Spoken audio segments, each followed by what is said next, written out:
একটা বিবাহিত মেয়েকে একবার প্রশ্ন করা হয়েছিল, আচ্ছা আপনার কাছে কি মনে হয়, আপনার বিয়ের পর আপনার স্বামীর বাড়িতে এবং আপনার নিজের বাড়িতে আপনার মূল্য বেশি নাকি আপনার স্বামীর মূল্য বেশি?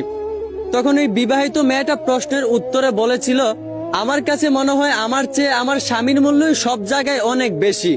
কারণ আমি দেখেছি, আমি আর আমার স্বামী যখন আমার স্বামীর বাড়িতে খেতে বসতাম, তখন দেখতাম আমার শাশুড়ি মাছের বড় পিসটা আমার স্বামীর প্লেটে দিত।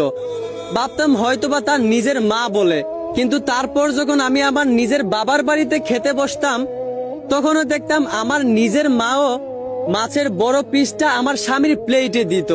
ঠিক তখনই আমি বুঝতে পারলাম যে একটা মেয়ে বিবাহিত হওয়ার পর তার স্বামীর মূল্যই সব জায়গায় অনেক বেশি থাকে, তার মূল্য সব জায়গায় এতটাও থাকে না।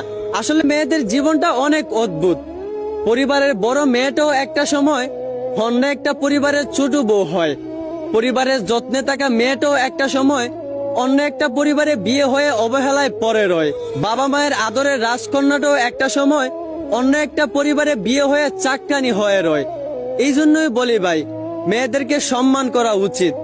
আশা করি বুঝতে পারছেন। ধন্যবাদ।